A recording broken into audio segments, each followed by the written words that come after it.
नमस्कार, जय हिंद, वंदे मातरम। दोस्तों, आज आपको कक्षा 10वीं मैथ का 3.4 एक्सरसाइज चलाने वाले। 3.3 तक मैं समाप्त कर चुका हूँ। जिस बंधु ने उसको नहीं पढ़ा है, जिस भाई बहन ने उसको नहीं पढ़ा है, पहले उसको पढ़ ले, तब इस एक्सरसाइज को पढ़े तो आपको ज़्यादा मजा आएगा। ठीक है, एक एक एक्सरसाइज अगर आप शुरू से पढ़ लेंगे तो A to Z आपको सारे सवाल बहुत अच्छे समझ में आ जाएंगे। तो 3.3 मैंने आपको पढ़ाया था प्रतिस्थापन विधि। अब इसमें मैं पढ़ाऊंगा आपको विलोपन विधि। कौन सी विधि? विलोपन। लेकिन जैसे पहले क्वेश्चन 3.4 में दिया गया है कि निम्न समीकरणों के युग्म को विलोपन विधि तथा प्रतिस्थापन विधि से हल कीजिए, कौन सी विधि अधिक उपयुक्त है? तो विलोपन विधि आपको मैं पढ़ा रहा हूँ, प्रतिस्थापन विधि आप पीछे पढ़ चुके हो। इसमें से हल करने के बाद आप किसी को भी बता सकते हैं कि ये विधि मुझे अच्छी लगी। आपको अपने हिसाब से, आपको विलोपन अच्छी लगे तो विलोपन विधि लिख देना, अधिक उपयुक्त थी। अगर प्रतिस्थापन आपको अच्छा लगा हो ज़्यादा तो बता देना प्रतिस्थापन विधि अधिक उपयुक्त थी। फिलहाल मैं एक सवाल को आपको पहले पूरा दोनों विधियों से समझा देता हूँ। तो चलिए क्वेश्चन को शुरू करते हैं। देखिए, पहला क्वेश्चन आपको दिया गया है कि x + y = 5 और 2x - 3y = 4 दिया है। ये आपका दो समीकरण दिया गया है। 2x - 3y = 4 आपको दिया गया है। ठीक है, समीकरण 2 है। तो विलोपन विधि पहले आपको मैं लगा रहा हूँ। तो विलोपन विधि के कुछ नियम एंड कानून है भैया, देख लो। नियम कानून का दिया है विलोपन विधि में। तो इसमें दिया है कि जिस चार पद किसे बोलते हैं? जो ए से लेके जेड तक के पद होते हैं, ABCD EF GH I J K L M N O P Q R S T U V W X Y Z, अर्थात ए से लेके जेड तक के जितने भी पद होते हैं उसे हम चर पद कहते हैं। तो चर पद का गुणांक बराबर कहते हैं। जिस चर पद का हम गुणांक बराबर करें, मान लो हम x का गुणांक बराबर करें या फिर y का गुणांक बराबर करें, उसे चर पद कहेंगे। तो जिस चर पद का गुणांक बराबर करते हैं, यदि उसका चिन्ह समान है तो घटाने पर, और विपरीत है तो जोड़ने पर। मान लो हम यहाँ y का गुणांक बराबर करें तो y के यहाँ पे चिन्ह देखें, ये धन है, ये ऋण है, विपरीत है ना, तो क्या करेंगे? जोड़ने पर। अगर दोनों धन धन हो या ऋण ऋण हो तो समान चिन्ह होगा। तो इस दशा में समीकरण को क्या करेंगे? घटाएंगे। तो चलिए यहाँ से मैं शुरू करता हूँ। इतना आपको समझना था, आपके लिए परिभाषा मैंने इसलिए लिख दिया है। तो यहाँ हम क्या करें? यहाँ देख रहे हैं, यहाँ 3y, यहाँ 1y। अगर समीकरण 1 में 3 से गुणा कर दे, 3y बराबर हो जाएगा। और जोड़ने पर क्या है? दोनों का प्लस माइनस रहेगा, कट जाएगा, है कि नहीं? तो केवल इसमें ये लिखेंगे यहाँ पे कि समीकरण 1 में 3 से व समीकरण 2 में, समीकरण 1 में 3 से गुणा करके, अब क्योंकि 2 में कुछ करना नहीं है, समीकरण 1 में 3 से गुणा करके समीकरण 2 को क्या करेंगे? जोड़ने पर। बस इतना लिख दीजिए। चलिए गुणा करके देखते हैं तो क्या आएगा? 3x प्लस इसमें करेंगे 3 × 3y बराबर 3 × 5 = 15। 3 का गुणा इस पूरे तीनों पदों में। अब इसको सीधा सीधा जोड़ना है क्योंकि इसमें कुछ गुणा तो है नहीं। तो ये क्या हो जाएगा आपका? 2x - 3y बराबर 4। जोड़ने पे आपका क्या होगा? चिन्ह तो बदलना नहीं है। तो 3 × 2 कितना हो जाएगा? 5x, और ये प्लस माइनस 3y खत्म, बराबर 15 × 4 = 19 हो जाएगा। तो x बराबर आपको कितना आ गया? x बराबर अगर देखें तो 19 बटे क्या आया? 5। ये गुणा से भाग में आ गया। तो x का एक मान आपका आ गया यहाँ पे। अब क्या करेंगे? x का मान समीकरण 1 में रख दीजिए, चाहे 2 में रख दीजिए, चाहे 1 में रखिए, चाहे 2 में, आ जाएगा y का मान। तो हम 1 में रख रहे हैं। x का मान क्या? 19 बटे 5 धन y बराबर क्या है? 5। तो y बराबर 5 - 19 बटे 5। ये प्लस उधर माइनस का चला गया। अब ये त्रिया गुणा कर लो तो 5 बचा, 25 - 19 बटे 5 हो जाएगा। तो अगर देखें तो y बराबर क्या आ जाएगा? बताइए। 19 × 6 = 25, 6 बटे 5। इस प्रकार y का मान आपका ये आ जाएगा। तो इसे हम कौन सी विधि कहेंगे? विलोपन विधि। अब आपको यहीं मैं बता देता हूँ प्रतिस्थापन विधि। ठीक है, अब यहाँ पे दूसरा बताऊंगा प्रतिस्थापन विधि। और ये आप 3.3 में बखूबी इसको बहुत अच्छे से पढ़ चुके हो। एक सवाल में इसमें बता देता हूँ प्रतिस्थापन का, नहीं तो सब विलोपन वाले बता दूंगा। इसी को आप प्रतिस्थापन से अपने आप लगा लेना, ठीक है, क्योंकि मैं पिछली एक्सरसाइज में प्रतिस्थापन पूरा पढ़ा चुका हूँ बहुत अच्छे से। तो ये आपको समीकरण दिया है x + y = 5 दिया है, और आपको दिया है 2x - 3y = 4। ये आपको जैसे समीकरण 1 दिया, ये समीकरण 2 दिया गया है। इस प्रकार आपको 2 समीकरण दिए गए हैं। तो इसमें करना क्या है आपको, प्रतिस्थापन में यहाँ लिखेंगे समीकरण 1 से x y का मान निकाला तो 2 में रख दो, या 2 से x y में से किसी का मान निकाल के 1 में रख सकते हो। तो मान लो समीकरण 1 से क्या करते हैं, x + y = 5 देख रहे हैं, तो x = 5 - y है कि नहीं। तो हम ये समीकरण 3 बना सकते हैं इसको। अब ये समीकरण 3 से x का मान क्या रखेंगे, समीकरण 2 में रखने पर देखिए 1 से हमने क्या बना लिया है, x का मान बनाया, इसको 3 बना दिया। अब यही x का मान 1 से बनाया तो 2 में रख देते हैं, अगर 2 से बनाए होते तो 1 में रख देते, बस काम खत्म। x = 5 - y 2 में रखिए तो ये क्या आएगा 2, x पर क्या आएगा 5 - y - 3y बराबर क्या है 4 है आपका। तो 2 पंचे 10 हो जाएगा, -2y - 3y बराबर क्या है 4। तो ये 10 आ गया, 2 और 3 5y बराबर आपका 4 आ गया। अगर इसी को और आगे हल कर लेते हैं तो क्या हो जाएगा, -5y = 4 -10 से प्लस उधर माइनस हो गया, तो -5y बराबर कितना आएगा, इससे घटाएंगे तो आपका आएगा -6, माइनस से माइनस कट जाएगा, तो y = 6/5 हो जाएगा। इस प्रकार y का मान आपका आ गया है कि नहीं। अब y का मान समीकरण 3 में रखने पर ये 3 में रख दीजिए, तो x बराबर आएगा 5 - y की तरफ पर क्या आएगा 6/5, तो 5 × 5 = 25 - 6/5, इसको घटाएंगे तो 19/5, ये आपका आ गया x का मान। तो देखिए चाहे जिस विधि से, प्रतिस्थापन विधि से लगाया तब भी x का मान 19/5 आ गया, और विलोपन से लगाया तब भी देखिए x का मान क्या 19/5 ही तो है, और y का मान 6/5, इसमें भी आपका y का मान क्या आया 6/5 आया। देख सकते हैं दोनों विधियों से उत्तर वही आएगा, उत्तर में कोई फर्क नहीं पड़ेगा। तो इस सवाल में मैंने प्रतिस्थापन और विलोपन एक ही सवाल को दोनों विधियों से लगाना है। तो फिलहाल मैंने कहा मैं प्रतिस्थापन विधि 3.3 में पढ़ा चुका हूँ। जिसको नहीं समझ में आता अच्छे से प्रतिस्थापन तो उसको पहले पढ़ लीजिए अच्छे से, प्रतिस्थापन अच्छे से आने लगेगा। इसमें मैं केवल आपको विलोपन विधि बताता चल रहा हूँ, लेकिन आपको लगाना क्या है, ऐसे दोनों विधियां हर एक सवाल में लगाना है। पहले के आपके कितने सवाल दिए हैं, 4 सवाल दिए हैं पहले में आपके 4 सवाल दिए, चारों को दोनों विधियों से लगाना है। देख सकते हैं 1 2 3 4 आपके हैं, तो चारों को दोनों विधि से, प्रतिस्थापन और विलोपन। तो मैं आपको केवल अब विलोपन बताऊंगा, प्रतिस्थापन आप समझ चुके हैं, उसको अपने से लगाइएगा, ठीक है। चलिए क्वेश्चन नंबर दूसरा देखते हैं। तो पहले का दूसरा सवाल दिया 3x + 4y = 10, 2x - 2y = 2 दिया है। 2 समीकरण आपको दिए गए हैं, तो मैं इसको आपको विलोपन विधि से बता रहा हूँ। यहाँ 4y है, यहाँ 2y है, अगर मैं इसमें 2 से गुणा कर दूँ तो 2 दूनाई 4, 2 दूनाई 4, 4 4y हो जाएगा, कट जाएगा आराम से। तो बस यहाँ का चिन्ह क्या है, इसी का गुणांक, हम y का गुणांक बराबर कर रहे हैं। जब y का गुणांक बराबर करें, इसका चिन्ह क्या है, प्लस माइनस का, यानी विपरीत चिन्ह तो जोड़ने पर। बस इतना ही आपको याद रखना है और कुछ करने की जरूरत नहीं है। तो यहाँ ये लिख देना है आपको, समीकरण 2 में 2 से गुणा करके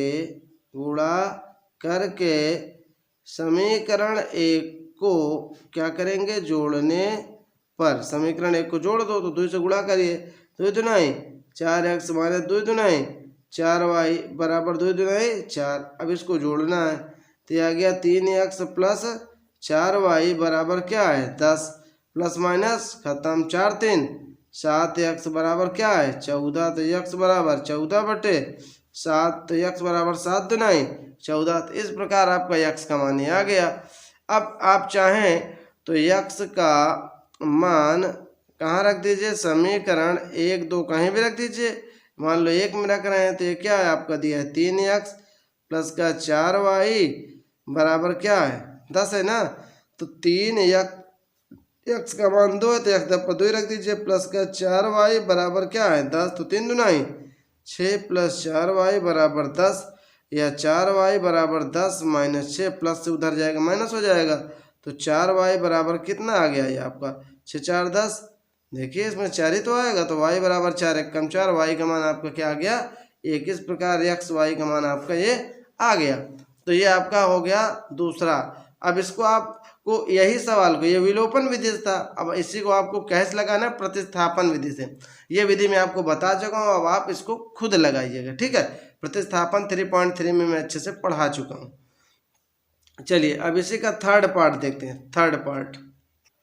चलिए तीसरा सवाल देखते हैं। आपको दिया 3x minus 5y minus 4 equal to 0, तो ये माइनस का है, बराबर उधर गया, प्लस का हो गया 4, तो हो गया 3x माइनस 5 का y ये 5 है, हाँ 5y बराबर 4।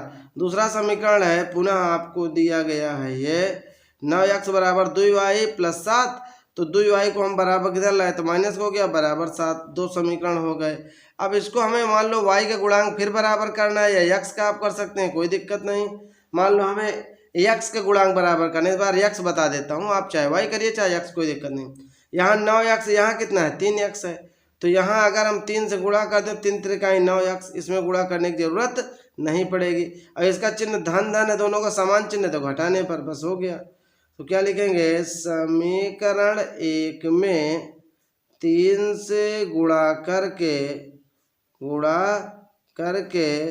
समीकरण 2 को क्या करेंगे, घटाने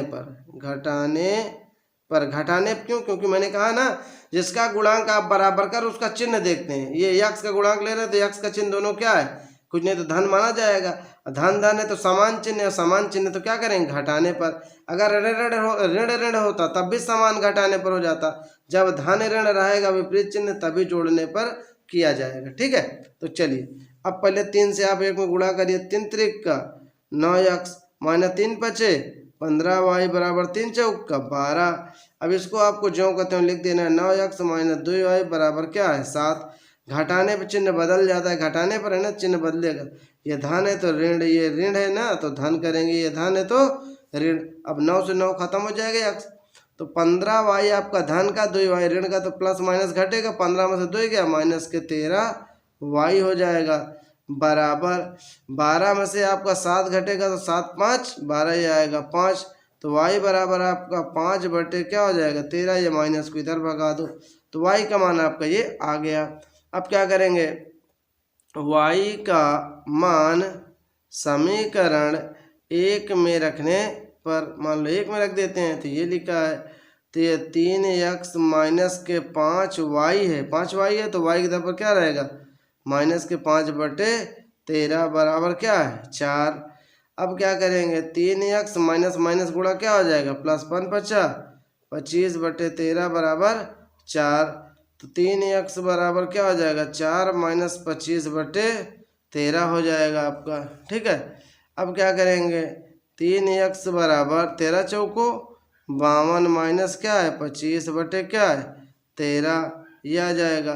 तो 3x बराबर हो जाएगा, इससे घटा दीजिए, 12 में से 5 गया 7 आएगा, ये 4 में से 2 गया 2 आएगा बटे 13, यानी कि x बराबर अगर देखा जाए तो 27 बटे 13 गुणे 3 हो जाएगा, क्योंकि ये गुणा से भाग में आ गया, 3 9 27, तो 9 बटे 13 आपका x का मान आ जाएगा। इस प्रकार से आप x y का मान ज्ञात कर सकते हैं। चलिए इसका चौथा सवाल देखते हैं।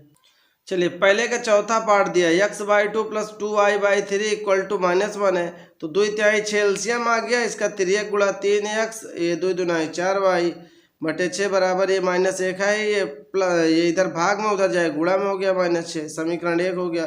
पुनः दूसरा समीकरण ये दिया है तो इसका भी 3 गुणा करो, ये आएगा 3x माइनस का y बचेगा बटे 3 बराबर 3, या इसी को लिख सकते हो 3x माइनस वाई बराबर 3 त्रिकाई क्या हो जाएगा 9, समीकरण आपका 2 हो गया।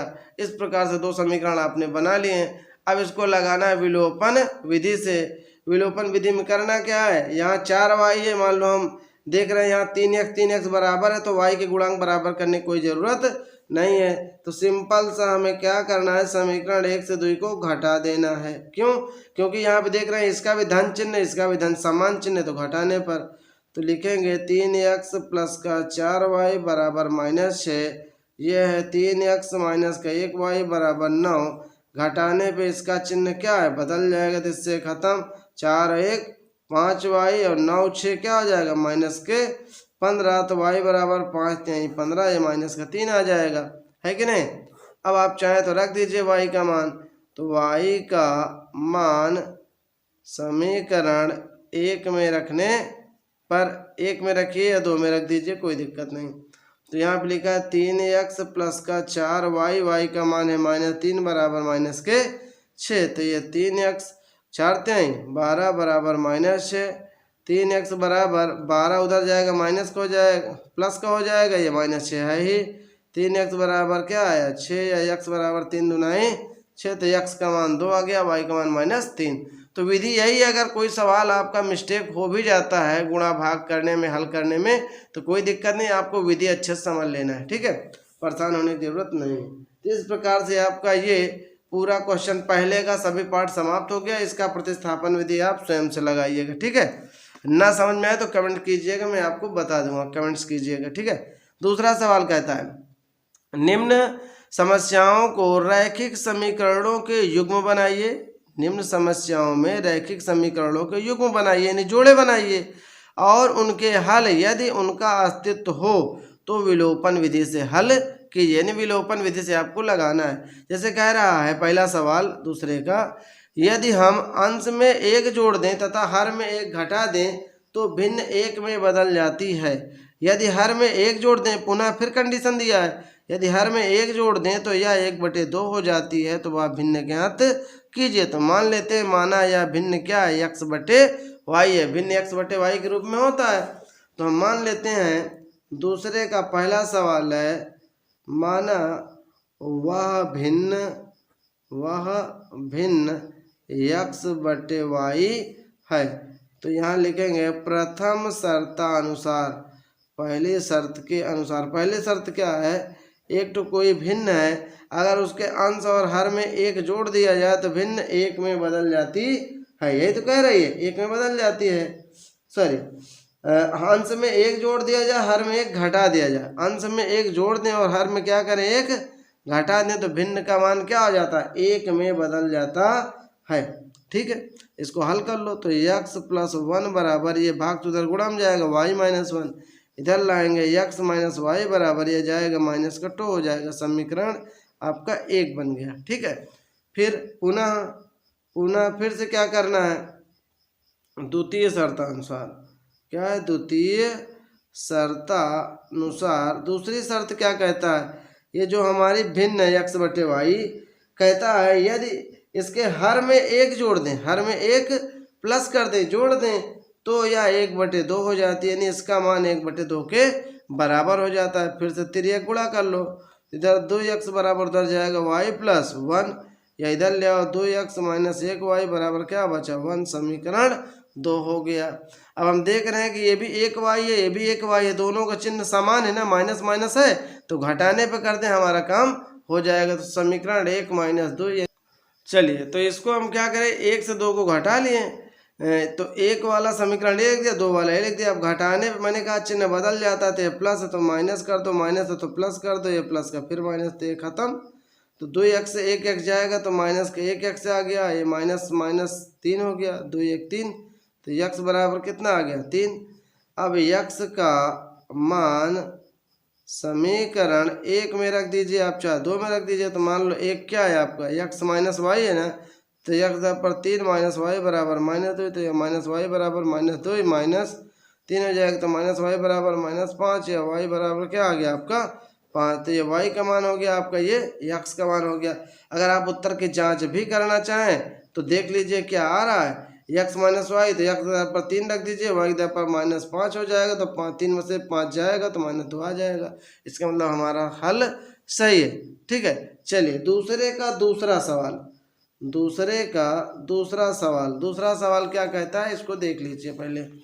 दूसरा सवाल ये कह रहा है कि 5 वर्ष पूर्व नूरी की आयु, 5 साल पहले जो है नूरी की आयु सोनी की आयु की 3 गुनी थी। 10 वर्ष पश्चात नूरी की आयु सोनी की आयु की 2 गुनी हो जाएगी। नूरी और सोनी की आयु कितनी है। तो हम मान लेते हैं भैया इसमें भी। इसमें मानना क्या है कि माना नूरी की वर्तमान आयु x वर्ष तथा सोनू की वर्तमान आयु y वर्ष है। तो यहाँ मानेंगे माना नूरी की वर्तमान आयु बराबर क्या है x वर्ष, फिर सोनू की वर्तमान आयु बराबर y वर्ष हो जाएगा। उसी प्रकार से अब प्रश्न क्या कहता है, ध्यान से सुनना है। 5 वर्ष पूर्व, सबसे पहले किसकी बात कर रहा है, 5 वर्ष पूर्व की बात कर रहा है। तो यहाँ लिखेंगे 5 वर्ष पूर्व, सबसे पहले किसकी आयु, नूरी की आयु क्या हो जाएगी x प्लस 5 वर्ष हो जाएगी। फिर सोनू की बात करें तो सोनू की आयु क्या हो जाएगी y प्लस 5, सॉरी पूर्व है ना, पूर्व मतलब पहले, तो 5 घट जाएगा, इसमें भी क्या हो जाएगा 5 घट जाएगा, इतने वर्ष। बाद कहता तो जुड़ जाता, लेकिन 5 वर्ष पूर्व मतलब पहले की बात कर रहा है तो माइनस हो जाएगा, ठीक है ना। x माइनस 5 ये y माइनस 5 हो गया। अब शर्त क्या है, शर्त क्या कह रहा है, प्रथम शर्तानुसार एक तरफ नूरी की 5 साल पहले की आयु ये है और सोनू की 5 साल पहले की आयु ये है। तो 5 साल पहले कह रहा है कि नूरी की आयु सोनू की आयु की 3 गुनी थी। जो नूरी ये है, नूरी की आयु सोनू वाले कै गुनी थी, 3 गुनी थी। नूरी की आयु सोनू की आयु की 3 गुनी है, कर दिया। तो ये क्या बनेगा x माइनस 5, इसको करेंगे तो 3y माइनस 3 बचे 15। तो x माइनस 3y बराबर माइनस 15 धन 5। तो x माइनस 3y बराबर माइनस के 10। समीकरण 1 हो गया आपका। अब दूसरे समीकरण की बात करें पुनः, फिर कंडीशन आपकी बदल गई है। यहाँ पे पुनः कह रहा है 10 वर्ष पश्चात। अब क्या करेंगे तो लिखेंगे 10 वर्ष पश्चात मतलब बाद में। 10 वर्ष पश्चात क्या है, पहले नूरी की आयु, तो नूरी की आयु समय x वर्ष है, 10 साल बाद क्या हो जाएगा, x में 10 जुड़ जाएगा, 10 साल बाद नूरी की आयु x प्लस 10 हो जाएगा। अब फिर सोनू की आयु 10 साल बाद क्या हो जाएगा, y प्लस 10 हो जाएगा, क्योंकि सोनू की आयु माने हैं हमने, तो 10 साल बाद 10 जुड़ जाएगा। तो द्वितीय शर्तानुसार क्या हो जाएगा, द्वितीय शर्त में क्या है, x प्लस 10 एक तरफ कर लो, नूरी की आयु एक तरफ कर लो, सोनू की आयु y प्लस 10, ये y है। हाँ, तो 10 साल बाद कह रहा है नूरी की आयु सोनू की आयु की 2 गुनी हो जाएगी। जो नूरी की आयु है ये वाली सोनू वाली का कई गुना हो जाएगी, 2 गुना हो जाएगी। तो चलिए इसको हल कर लो। तो x प्लस 10 बराबर आएगा 2y और प्लस 2 10 जा 20, 2 दहम 20 हो जाएगा। तो आएगा x माइनस 2y बराबर 20 माइनस के, ये प्लस उधर माइनस चला जाएगा।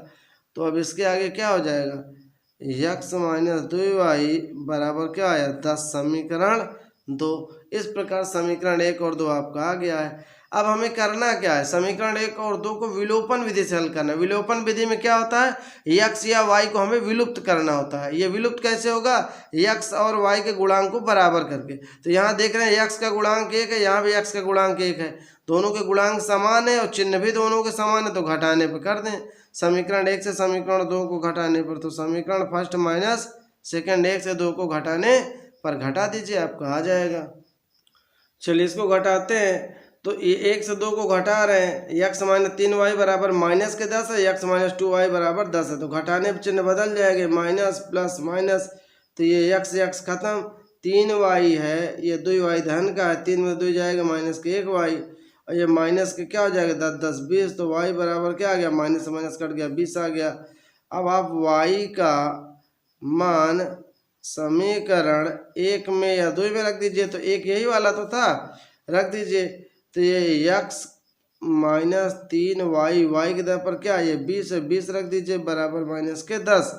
तो x माइनस 20 क्या है 60 बराबर क्या है माइनस के 10 तो x बराबर है माइनस उधर जाएगा प्लस का 60 माइनस 10 हो जाएगा तो x बराबर क्या आ गया 50 आ गया। तो यहाँ लिख देना अतः नूरी की वर्तमान आयु बराबर क्या है 50 वर्ष, क्योंकि नूरी की x माने थे और सोनू की वर्तमान आयु y माने हैं, तो सोनू की वर्तमान आयु y बराबर क्या हो जाएगा 20 वर्ष y माने। इस प्रकार से आपका दूसरा क्वेश्चन हल हो जाएगा। अब हम चलते हैं दूसरे के तीसरे पार्ट में। दूसरे का तीसरा क्वेश्चन क्या कह रहा है देखिए इसको। क्या कह रहा है दूसरे का तीसरा क्वेश्चन कि 2 अंकों की एक संख्या के अंकों का योग 9 है। इस संख्या का 9 गुना संख्या के अंकों को पलटने से बनी संख्या का 2 गुना है, तो वह संख्या ज्ञात कीजिए। तो हम मान लेते हैं 2 अंकों की एक संख्या क्या होती है 10 से लेकर 99 तक 2 अंकों की एक संख्या होती है कि नहीं, 10 11 12 13 ये 2 अंक होते हैं। तो इसमें कह रहा है 2 अंकों की एक संख्या के अंकों का योग क्या है 9 है। तो हम पहले मान लेंगे, माना 2 अंक क्या है x और y है, फिर अंकों को योग यानी x प्लस y बराबर 9 हो जाएगा, है कि नहीं। और 2 अंकों की एक संख्या उसको हम बता रहे हैं अभी, तो पहले अंक मान लेते हैं। तो माना 2 अंक x तथा y हैं। तब कह रहा है अंकों का योग, क्वेश्चन क्या कह रहा है अंकों का योग बराबर क्या है 9 है। तो अंक हमारे x हैं और y हैं बराबर क्या है 9, समीकरण 1 हो जाएगा। पहली कंडीशन तो यही हो जाती है। फिर दूसरी कंडीशन क्या कह रहा है, पुनः ये कह रहा है तो 2 अंक आपके ये हो गए, तो 2 अंकों की एक संख्या 2 अंकों की एक संख्या क्या हो जाएगी 10x प्लस y। जैसे आपने माना, मान लो 2 अंक की एक संख्या मान लो 12 है, तो इकाई क्या है, इकाई के दर पर 2 इकाई 1 दहाई है, तो पहले इकाई होता है फिर दहाई होता है ना। तो पहला ये इकाई y हो गया और x क्या है दहाई है, तो दहाई में 10 से क्या करेंगे गुणा। तो 2 अंकों की एक संख्या क्या है इकाई और दहाई। जैसे हमें क्या लिखना है 10 इकाई मैंने कहा ये 2 है, फिर धन करो, फिर ये क्या है दहाई, तो दहाई में क्या है 1 से गुणा, तो 10 1 के 10 धन 2 10 2 12। तो वही क्या है इकाई के दर पर y है, दहाई के दर पर क्या है x माने तो दहाई में क्या है x में 10 से गुणा हो जाएगा, तभी तो इकाई दहाई बनेगा। तो 2 अंकों की एक संख्या क्या बन जाएगी 10x प्लस y। फिर अंकों को उलटने पर बनी संख्या कितनी हो जाएगी, अंकों को उलटेंगे तो बनी संख्या क्या हो जाएगी 10y प्लस x। भाई अंक को उलटना है, दहाई तो अपने स्थान पर रहेगा, y को x कर दो x को y। तो 2 अंकों की एक संख्या 10x प्लस y, अगर अंक को उलट दो तो क्या संख्या बनेगी 10y प्लस x हो जाएगी। अब हम प्रश्न पे चलते हैं। प्रश्न हमारा क्या कहता है कि 2 अंकों की, आप लोग क्वेश्चन पेपर पकड़ लीजिएगा, बुक में दिखा देता हूँ फिर से। कह रहा है अंकों का योग तो 9 हो गया, अब कहता है 2 अंकों की एक संख्या कि अंकों का योग तो 9 कर दिया। अब 2 अंकों की एक संख्या में इस संख्या का 9 गुना, यानी कि जो संख्या आपने माना एक संख्या उसका 9 गुना अंकों को पलटने से बनी संख्या का 2 गुना है। यानी कि हमने क्या किया, प्रश्नानुसार यहाँ लिख देता हूँ, प्रश्नानुसार 2 अंकों की एक संख्या क्या है 10x प्लस y है और अंकों को पलटने से बनी संख्या 10y प्लस x है। तो कह रहा है 2 अंकों की एक संख्या का 9 गुना, इस संख्या का 9 गुना संख्या को पलटने से बनी संख्या को पलटा तो ये संख्या बनी, संख्या को पलटने से बनी संख्या का क्या गुना है 2 गुना है। तो वह संख्या ज्ञात कीजिए, यानी x y का मान हमें ज्ञात करना है, x y का मान आ जाएगा तो संख्या हम निकाल लेंगे, है ना। चलिए गुणा करिए, तो 9 दहम 90x प्लस का 9y बराबर 10 दुनाई 20y और प्लस ये आपका 2x, इधर लाएंगे आपका 90x माइनस के 20y और ये प्लस का क्या है 9y बराबर क्या है, आप इसको इधर ला लीजिए तो ये माइनस का 2x बराबर 0, सब इधर ला लिया। तो 90 में से 2 जाएगा क्या आएगा 88x हो जाएगा, और 20 में से 9 जाएगा तो क्या आएगा माइनस के 11y बराबर क्या बचा 0। अब आप देख रहे हैं दोनों तरफ 11 से भाग जा सकता है, तो 11 अट्ठे 88, 8x माइनस 11 कम 11, एक तो लिखा नहीं जाएगा बराबर 0। समीकरण आपका ये 2 हो गया। अब आप देख लीजिए कि समीकरण 1 में 1y है, समीकरण 2 में भी 1y है, लेकिन दोनों का चिन्ह विपरीत है, ये प्लस का ये माइनस का, तो विपरीत चिन्ह तो क्या करेंगे जोड़ने पर, तो चाहे x का गुणांक बराबर करिए चाहे y का, कोई दिक्कत नहीं। तो यहाँ लिखेंगे समीकरण 1 धन 2 1 और 2 को जोड़ने पर, तो जोड़ दीजिए x प्लस वाई बराबर 9 है, ये लिखा है 8x माइनस वाई बराबर 0। जोड़ने पर चिन्ह बदलेगा नहीं, तो y से y खत्म, प्लस माइनस 8 1 9x बराबर 9 आ गया, है कि नहीं। यह आप कर सकते हैं x बराबर 9 1 कम 9x का मान आ गया।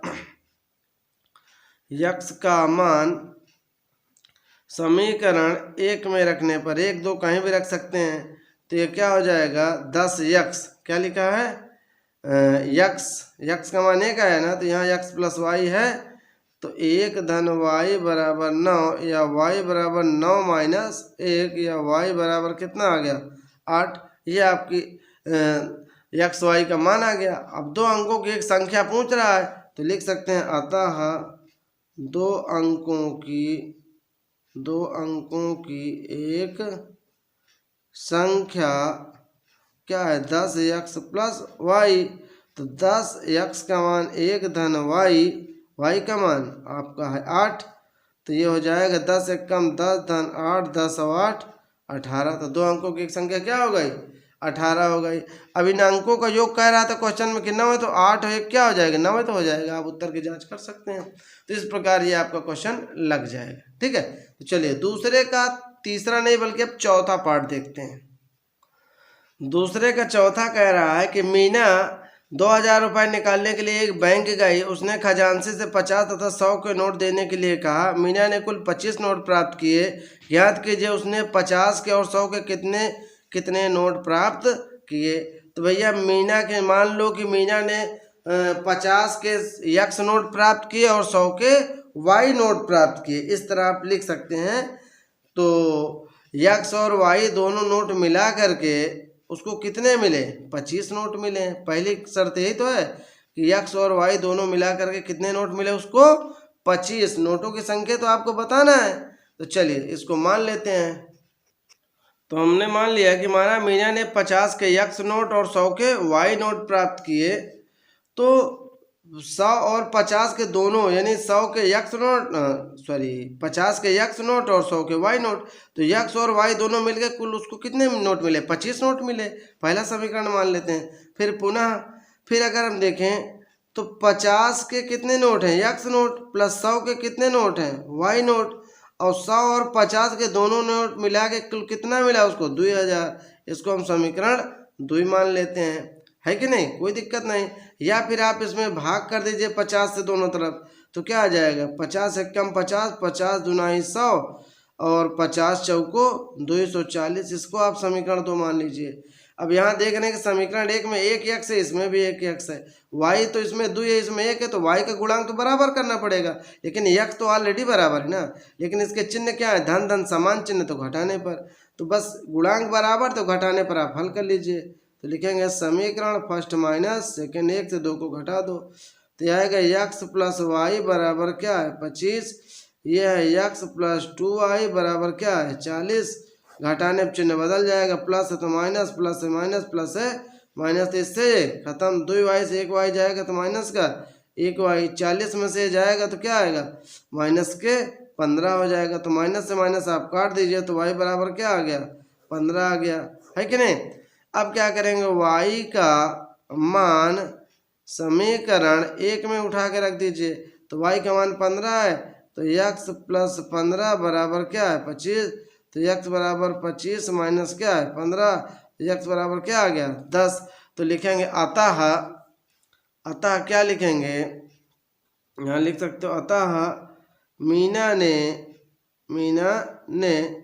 50 के कितने नोट 10 नोट, क्योंकि 50 वाले के x माने थे, तो 50 के 10 नोट तथा 100 के कितने 15 नोट प्राप्त किए, ऐसे लिख सकते हैं, बस हो गया। क्योंकि 1500 ये हो गया, 50 के 10 तो 15, 50 धाम 500, 1500 500 मिलके 2000 हो गया, 2000 उसने प्राप्त किया था, है कि नहीं।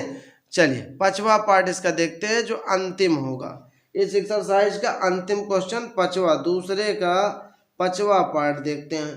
दूसरे का पांचवा क्या कहता है, इस सवाल के बाद ये एक्सरसाइज आपकी समाप्त हो जाएगी, ठीक है।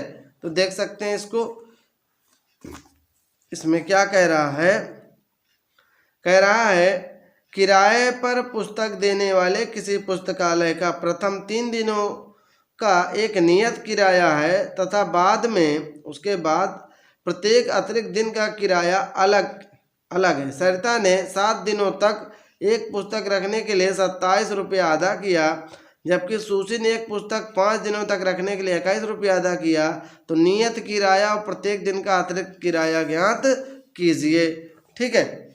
चलिए तो हम मान लेते हैं, माना पुस्तकालय का नियत किराया, पुस्तकालय का नियत किराया x रुपया व प्रतिदिन का किराया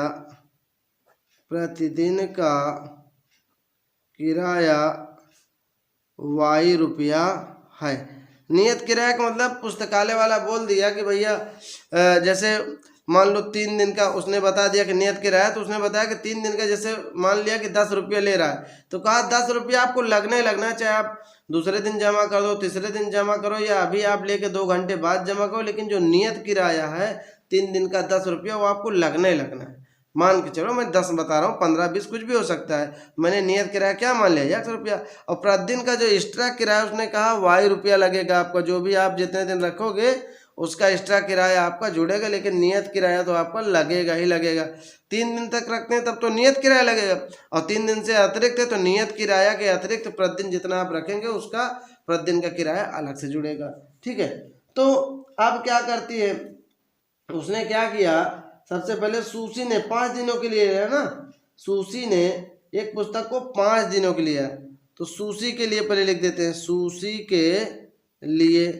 सुशी के लिए समझने के लिए मैं लिख दिया नाम भी।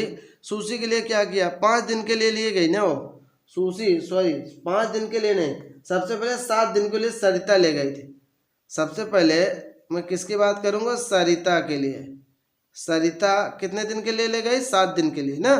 तो सरिता 3 दिन का नियत किराया, 3 दिन तो नियत किराया लगेगा, प्लस 7 दिन में कितना हुआ, 4 दिन और बचा, 3 और 4 7 दिन, 3 दिन प्लस 4 दिन बराबर कुल कितने दिया, 3 4 7, 7 दिन का उसने 27 रुपया अदा किया।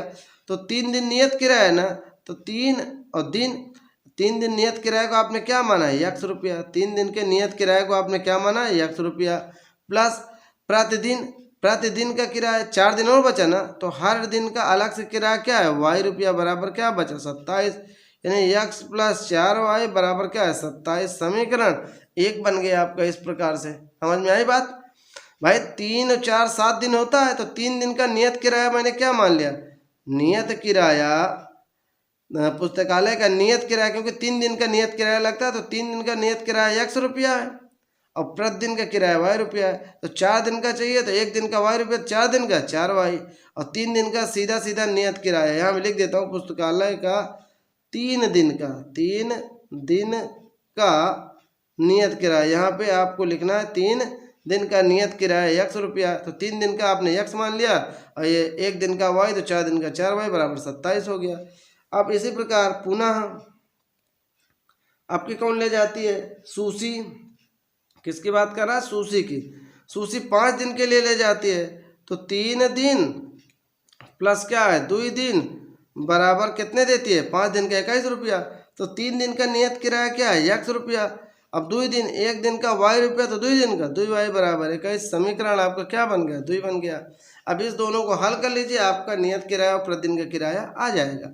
तो यहाँ भी एक x है, यहाँ भी एक x है, तो हम क्या करते हैं सिंपल सा समीकरण फर्स्ट माइनस सेकंड 1 से 2 को घटा देते हैं, तो क्या आ जाएगा x प्लस 4y बराबर क्या है 27 है, और ये आपका x प्लस 2y बराबर 21। चलिए घटाने पे हम हल कर लेते हैं। तो इसका चिन्ह क्या है, बदल जाता है घटाने पर। तो ये x से x खत्म, 4 में से 2 गया, 2y, ये आपका कितना आएगा, इसको घटा लीजिए तो 6 आ जाएगा, या y बराबर 2 तिहाई 6, y का मान 3 आ गया। और y का मान समीकरण आप रख दीजिए 1 में या 2 में, 1 में मान लो रख देते हैं, तो क्या हो जाएगा, x + 4 y का मान 3 आ गया, बराबर क्या है 27। तो x बराबर हो जाएगा 27 - 12, 4 तिहाई 12 प्लस उधर माइनस हो जाएगा। तो x बराबर 27 से 12 आप घटा दीजिए, कितना आ जाएगा, 13 रुपया, सॉरी 15 रुपया आ जाएगा। कितना आएगा, 15 आएगा। 7 में 5, 2 गया 5, 1, 15 रुपया। अर्थात नियत किराया आपने x माना था तो नियत किराया 3 दिन का 15 रुपया है, और प्रतिदिन का किराया y माना तो प्रतिदिन 3 रुपया उसका किराया लगता है। तो इस प्रकार से आपका ये उत्तर हो जाएगा। तो आशा करता हूँ आपको ये बहुत अच्छा लगा होगा, बहुत अच्छे समझ में आ गया होगा। हाँ, अभी तक यार मैंने इतनी मेहनत से आपको पढ़ाया, अगर वीडियो को लाइक नहीं किया तो प्लीज़ वीडियो के एक लाइक तो यार बनता है, एक लाइक वीडियो कीजिए। और चैनल को सब्सक्राइब नहीं किया तो प्लीज़ चैनल को सब्सक्राइब करें, क्योंकि यहाँ पे मैं आपको बहुत दम बारूद के साथ बहुत ज़बरदस्त तरीके से आपकी तैयारी करवा रहा हूँ। अगर आप चाहते हैं कि आपको अच्छे से तैयारी कराया जाए तो प्लीज़ यार चैनल को सब्सक्राइब कीजिए, क्योंकि मैं अगर आपको वीडियो भेजूंगा, आप सब्सक्राइब नहीं किए तो आपको नोटिफिकेशन नहीं पहुंचेगा। मैं आपको बोर्ड एग्जाम से रिलेटेड बहुत अच्छे अच्छे क्वेश्चन भी करवाने वाला हूं, ठीक है। तो आप लोग क्या काम करिए, चैनल को सब्सक्राइब कीजिए, बेल आइकन को प्रेस कीजिएगा, क्योंकि अगर आप घंटी नहीं बजाएंगे तो आपको नोटिफिकेशन नहीं जाएगा। तो चलिए मिलेंगे अगली वीडियो में, अगले किसी चैप्टर में, अगले एक्सरसाइज में। तब तक के लिए टाटा बाय बाय।